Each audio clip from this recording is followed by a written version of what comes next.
The word Bible itself comes from the capital city of the Phoenicians, Byblos, and that was a capital distinguished from what? Two things. It was the place in which the tutelary god of Byblos was called Adonai. That's where the Jews got their Jehovah. It's from a Phoenician god known as Adon or Adonai. And the second thing is that Byblos was famous for what?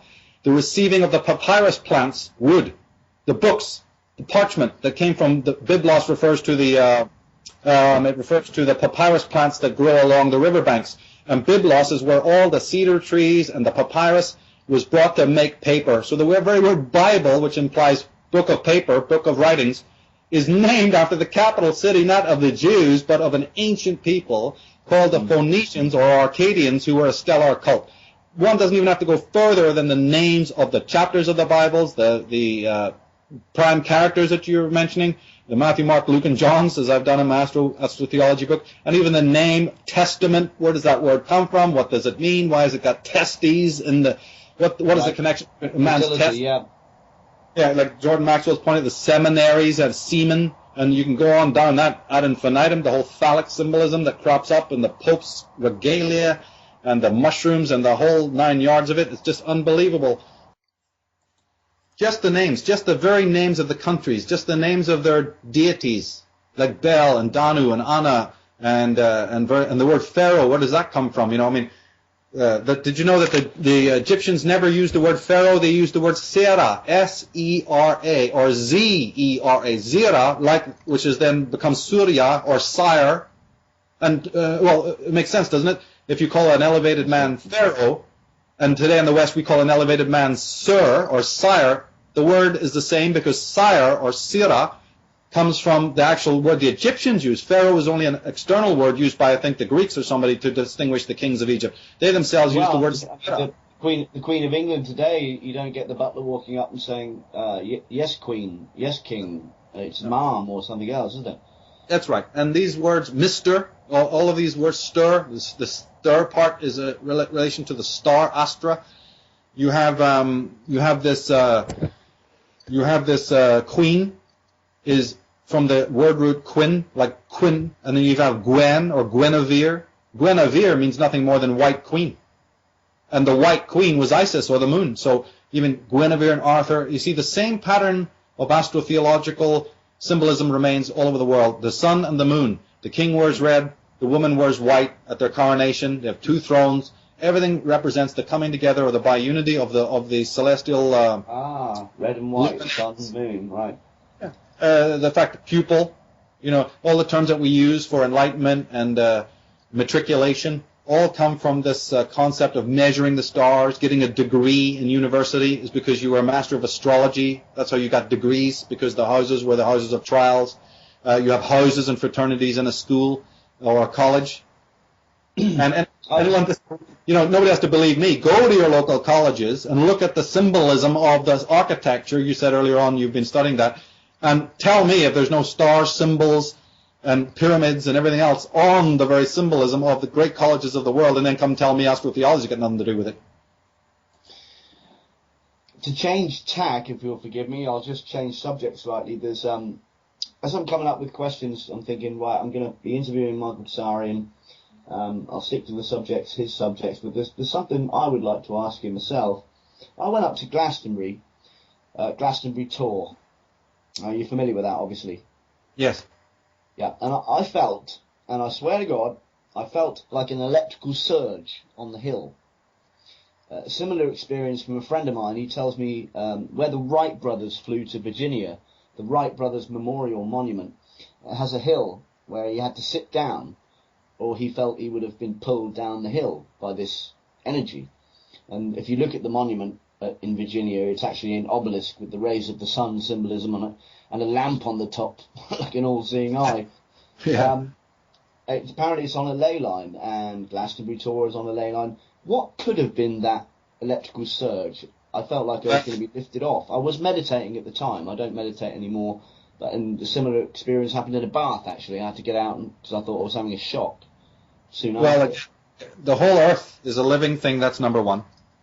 Yeah. And it's not just the ley lines, there's actually bigger line. A ley line would be comparable to, say, a vein in the body. But you also have arteries, and you have capillaries as well, and the Earth is no different. You have more powerful ley lines called dragon paths or axiotonal lines, and then you have and as you get bigger, as the ley line gets more power, they become less in number. And at the top of the scale, geomantically, you have a thing called a synchronic line. And I think there's only like a dozen of them in the world running through the Earth, because they're less. Obviously the arteries in your body are less. So these places that are special, like Glastonbury, Tor, by the way, is where we get the word tower. It's just a play on the word tower in Anglo-Saxon. So the Glastonbury, Tor, Silbury Hill, all of those areas are probably not just on ley lines as we would normally conceive them. They're probably on these much more deeper and more powerful vortexes known as synchronic lines, and therefore the charge, especially somebody who's spiritually more awakened, or their aura, for instance, might be more pure. They're going to immediately feel something. I've spoken this from day one about the good energy that people will feel when they go to these places, and there's a lot of reason why the other adversarial groups try their best to send all these hippies there and other ways to destroy the energy there, or they counterpoint it. They put other ugly monoliths or weird buildings, and it's a very elaborate subject of how they try to suck the energy of a vortex dry as an entire other subject, leading into sort of the sorcery that these guys are capable of. They do it in the cities, and they do it in the outlying areas as well. But certainly when you go to places like Newgrange, all their defacement, all their desecration is based on this. They are upset by the energy that emits from these sacred sites, and that's all over the world. They've never liked it, and they've known about it longer than we have. So they go there, desecrate, they move the stones. This has been actually proven. Or they'll have their Knights Templar buddies go out there and start constructing their own churches, their own various cathedrals, monasteries, and whatnot, in order to offset the positive energy, geomantic energy. But they feed off the negative energy as a result? I mean, what happens to the energy? Aren't they destroying it for themselves? Yes, that's one. Oh, but they don't like the positive energy. The Earth's natural geomantic.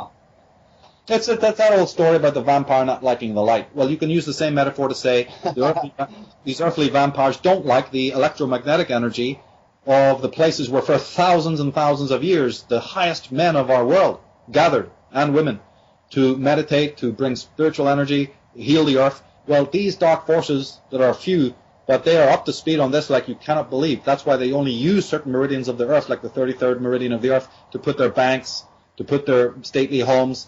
They are very particular about the lands that they've colonized, why they will colonize. For instance, there's a big move, for instance, tying into why the elites moved from Rome. It's known in history books as the fall of the Roman empires, where you always read it. Fall of the Roman Empire, my ass. All it was they upped and left. They upped and left, and they had to do that for a reason, because if you actually go to Rome, it's pretty boring. But if you go over to Belgium, France, and Britain, it's damn beautiful, and so is Ireland. So the move was just a move of accommodation, because your trailer park looks better over here. So the move from Rome, in fact, they did it in the States. They simply moved because Rome is not as pretty or beautiful, as these other lands that they had wiped out everybody there. It took them 400 years to do that. Remember, the Romans were in England for 400 years, and in that 400-year period, they had destroyed almost everybody. And they were able to move into the most exquisite lands and exquisite rivers of the Rhine. And, of course, in France, just, again, step back and as a tourist, just look at the beauty. Well, that's what they were doing. They couldn't go there because the indigenous people wouldn't have them, but they slaughtered all of them. And then they were able to move shop. And that was partly because of what are known as salt lines. Another word for the meridians that the Templars specifically know about is S-A-L-T, salt lines. I can't remember exactly the reason why they use that term, but the salt lines are basically nothing more than ley lines that were exploited, and the maps of those salt lines, not just in Europe but all over the world, were kept by the druids.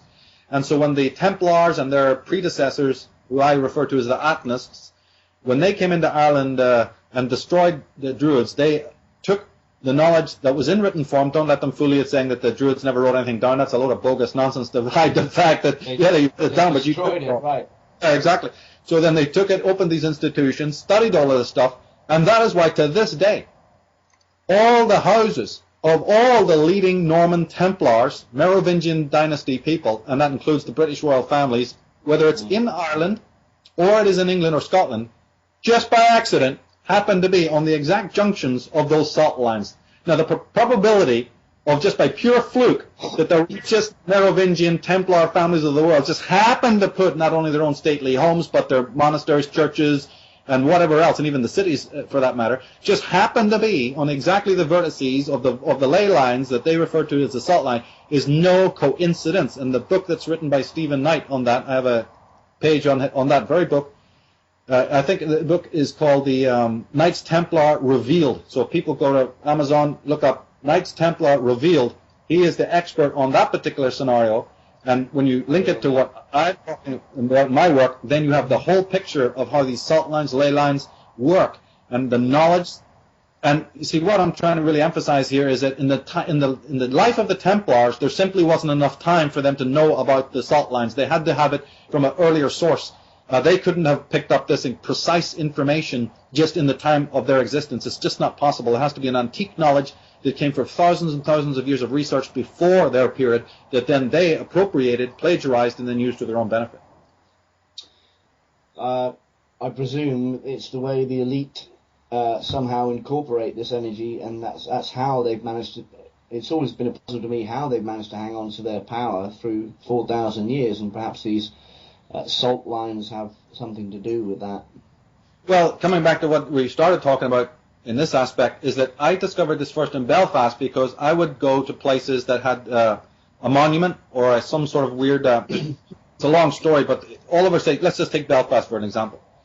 There's many weird little clock towers, little fountains, little shrines, little what appears to be pavilions. And these were from the old days, and then after 10 years or whatever, during the whole Thatcher era, they were moved. Almost every one of them. And then some of them I'd go back and ask some of the old geezers, tell me about this thing in the Botanic Gardens, or tell me about this monument over here. And they go, oh, but sure, that never used to be there. That used to be over there. So then I discovered that these things have been systematically moved even in a period of 100 years, in one small town. It costs money to do that. What the hell are you doing that for? And then I started, as time went by, obviously, and I started to notice this was also the same in many towns of England and Britain, then I started to realize this is geomancy that's going on. They don't like the energy of this place. They don't like the energy of this thing, and it goes for the parks, it goes for the city streets. They literally take a monument and move it. Because they know that... You speak often of Sir John Dee, quite an amazing character for his time, Queen Elizabeth's spy master, 007 no less, being in touch with higher beings to gain knowledge of how to build technology for space travel, to break through the shield around the planet. The beings required blood through sacrifice in return. These ley lines, meridian points, where these sacrificial ritual wars have to take place, on astrologically significant dates, I might add, or at Glastonbury and Stonehenge and Virginia, for example. Why haven't major holocausts, wars, or happened there at these places, or have they and the high priests wiped these wars from history? You see what I'm getting at? Yes, but the zone of a war is of a primal importance. They also follow the salt line concept because they are sacrificed. We just had one. When Desert Storm took place, Iraq, the Iraq War second time, it was on March 19th, which happens to be the Feast of Purim in the Jewish calendar, which is a biblical day of mass slaughter, right? When the Persians were massacred, right? So now you have it again. The entrance into Libya just happens to be, I mean, come on, coincidence or what? Exactly on the same framework, the same what they call astrological period, right? There was the Queen of England and this Obama is meant to go to Ireland in May. People have been emailing me all from all over the world, and I mentioned to them that it had to do with that all the invasions of Ireland were done on Beltaine, or certainly in the 30 days around Beltaine, which is May 1st. Beltaine, there we go again, the place of Bel, or the fires of Bel. You mentioned that Bel was connected to trees. He's also connected to the sun and to fire. So Beltaine, the famous May 1st celebration. That happens to be also sacred to the Illuminati, not because the druids were evil, but because the Illuminati appropriated all these dates of the calendar that were of the holy ones before them. So you have this pattern. Right, so they're going there. Why? Because it not only is May sacred, but the stars of the 13th sign of the zodiac are in the sky. Ophiuchus, the 13th sign, is an exaltation during the month of May. So when these characters, who are completely cognizant of this astro-theology and the siderealism, when they're hitting a place, when they're going for this ritual, they know what we don't know. They also know that the Milky Way begins there. The Milky Way, which was the river Styx, the famous river, the Pharaoh, when you see the sun boat of Ra. Ra is who? The king of Egypt. So when these kings today, who style themselves on these previous potentates, are sailing down the river, if you will, or coming to Ireland or whatever it might be, they're going to do it on the most exalted dates, when the stars are in exact alignment, when Jupiter, when these conjunctions are taking place, because they want to be an absolute power. They don't want to be assassinated, number one, but that's a minor concern. They're mostly doing it for ritualistic purposes. The gormless masses wave their flags, having the faintest idea that this whole thing is a ritual going back thousands of years. So it's the same thing with these declarations of war. And then I would just mention to people who are listening to us, when that event takes place, let's observe where they go. Let's discover where she goes and stands, what places they're going to meet, who they're shaking hands with. There's an elaborate ritual going on. In fact, I'd even go into detail in the words that they'll say. If they make a speech, I guarantee you it'll be loaded with this incredible mystical and possibly even astrological anecdotes. Oh, thank God to you. Thank God for you, Michael. The game is up, really. There was one question I wanted to pick you up on about the shield around the planet that these beings can't get further on to. If we are part alien DNA, that they've tinkered with us, then we can't go further than the moon either, presumably. Is it the shield, or will we get sick? Oh, there's no way to get through. I mean, that is both an arcane, sort of a higher energy barrier, but it is also partly physical, in the sense that we do have radiation belts there, so you can just completely forget any malarkey that anyone's ever given you about moon landings or anything else. There is no way, not even physically, to get through those radiation belts with anything like the metal that has been used or this spacesuit nonsense. I mean, this is all complete Hollywood. I mean, it's just impossible once you know the facts of the kind of radiation that's up there. For the next couple of days, I'll be looking into HAARP more than usual in preparation for my interview with Dr. Nick Begich on Thursday. So tune in for that, folks. And also, there's a FreeTruth Show YouTube channel. Our main website is These Changing Times on spruz.com, spruz.com. That's our main website. And I'd also like to mention Michael's channels on YouTube, Unslaved Films, and also you can go to michaeltsarion.com. And please go to freemanireland.ning.com and chemtruth.ning.com. I've been concentrating a lot on chemtrails and HAARP. And for those that don't know, HAARP is a high-frequency active auroral research program. There are many around the world, the main ones in Alaska, USA, and other considerable ones in Norway, and it is claimed that it is a scientific research program involving weather modification and communications.